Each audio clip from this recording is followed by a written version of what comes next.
You're already here? Well, let's get going then. If I don't fall over. It's about 50 degrees in January. About 10-mile-an-hour wind. Really nice today. Let's put some windows in.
People ask me all the time, what do I need to do a shed like this? Well, you're going to have a little money, that's for sure, because everything tends to cost a little bit more every year. I think things actually have gone down in the past 6 to 8 months or so. Some lumber has gone down, windows have gone down. Some things have gone down, but some things have stayed pretty expensive. Seems like anything plastic is still really expensive, and anything metal. But let me just turn my camera around here. these are your two items that you just really need, and you don't have to buy the most expensive, but this is a miter saw. This is a 10-inch miter saw, and it's a Chicago Electric, so guess where it comes from? Harbor Freight. So it's not an expensive miter saw. It's a sliding miter saw. That's really the best one to get. So you can cut some wider boards. You don't have to know a whole lot about carpentry work to have one of these. Just don't cut your finger off. So this one came from Harbor Freight. The reason why I get Harbor Freight tools is because a lot of my stuff gets stolen, and I got tired of buying the expensive stuff and it got stolen, and then I'd have to replace it. This is a little table saw. These used to be $99. I bought this for 99 bucks a few years ago. Now they're $199, or right around $200. This is a 10-inch table saw, and you've got to have one of these too. And don't forget, you don't have to be a professional to have these things, but be very careful and wear your safety glasses and things like that if you're going to operate them. And yes, I do all this myself. I don't hire any of this done. So I'm not what you would call a professional trim carpenter by far. And most of you, there's probably some trim carpenters out there saying, yeah, he's right. I can tell he's not. But I do get the job done, and it does look pretty well. As a matter of fact, we're going to go through a tour of one of my finished houses here pretty quick. The renter has said, yeah, let's go ahead and do a tour in it so I can tell them what it's like and what it's like to live in a tiny house. So we're going to do that pretty soon. So I think we need to go ahead and trim these windows out on the inside. So let's go ahead and get started on that.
Okay, when you're putting these windows in, anytime you have a big gap in the sides of it, it's always better. I'm going to turn this, I guess my camera won't turn sideways.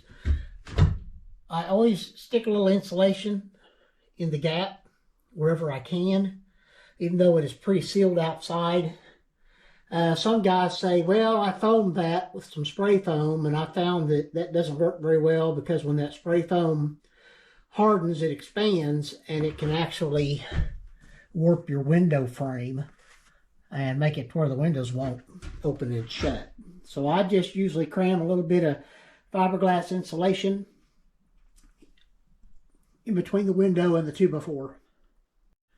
Now the sun is shining right through this window, and I haven't caulked anything here, and I usually like to caulk around the windows and the trim, of course, and I'll use a clear silicone. I don't have any clear, all I have is white, so I'll have to get some clear silicone, and I can show you how to do that. Most of you probably already know how. This is just white pine. I'm not doing anything fancy with these windows because this is just a little cabin. And it works out pretty good. It looks pretty good once it's finished. And that is a finished window on the inside. other than siliconing it around the window. All right, let's go through some other things that you probably need to pick up if you're going to plan on doing this. I told you the other day, I think, that I burnt my little saw up, so I had to go buy another one. Craftsman is, I don't know, it's made pretty good. I want to say pretty good. It is not the Craftsman that it used to be by far. I think somebody told me it's made in China now. I don't know. If that doesn't bother you. So far, it's been a good little saw. I just bought it yesterday, and all this came with it. It was $200 for the saw, the Sawzall, which is a must, the drill motor and the impact drill motor, and the flashlight. $199 for all that at Lowe's. Also, you're going to need you a finished nailer, not just a brad nailer, but a finished nailer. This is a good little Porter cable. I don't even know if you can get these anymore. It's lasted me a long time, and I really like it. You'll need a finished nailer. That's got 2-inch nails in it right now. And then, of course, you'll need a nail gun. This one quit on me the other day. It's a cheap little one that somebody actually gave me, but it's a pretty nice nail gun. So I went and bought this one. And I don't know if it's going to be any better. I haven't even used it yet. All these things you're going to need if you want to make your life a lot simpler doing all this stuff. Because, man, you're going to be nailing a lot of nails if you put this pine up. So you're going to need something to do it with, or you're going to be real tired. So that's some more things that you're going to need, because people are always asking me. One other thing that you're going to need is a little air compressor, and I have 2 of these. I take this one everywhere I go. It's lasted quite a while.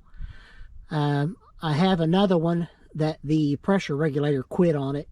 It really chapped me, but it wasn't that old. So I take this with me everywhere I go. Be careful, these get stolen really easily.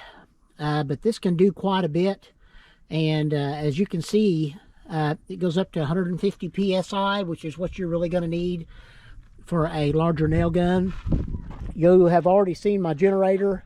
This generator is actually going to go on this house for the cleaning lady. This is an off-grid house, so the generator won't be used but for cleaning and emergencies. And if we have somebody want to stay here, like if they're newlyweds and they need air conditioning, I can turn the air conditioner on. I'll get them a little window unit, if you know what I mean. Well, the walls turned out really good. And I ran out of 1x4s. It took 8 1x4s to do 2 windows. And those 1x4s are $10 each. It just makes you jump for joy. I remember buying 1x4s for like $4.50. But we'll grin and bear it, won't we? We got to get it done, so I'll have to buy 8 more 1x4s for that, and then we'll have to trim that one up when we get there. Anyway, I cleaned up. I'm going to get started on this side. I'm going to go ahead and finish the end up there and then go this way. I'll start over here. I hate doing the ceilings because I hate ladders, but hey, like I say, you got to get it done. So that's our next project.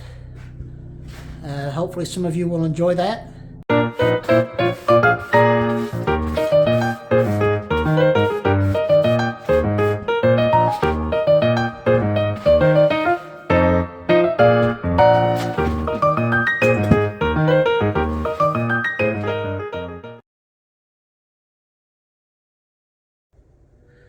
Well, I need to add something in because I think I accidentally edited it out. Whenever you're putting in a window, be sure to use a level, because I noticed that I edited my leveling out when I was leveling the window. Always level the window horizontal. Let me flip the phone. Always level horizontal and vertical. You can always put a couple of nails in it to hold it up there. because the nail holes are slotted, and so you can kind of move it around. Just put you a couple of nails or screws in it to hold it in the hole, and then level it out with your level. So don't ever put a window in without leveling it out. I just wanted to put that as a disclaimer, because I was afraid somebody might throw a window in and say, well, he never leveled his, but I did.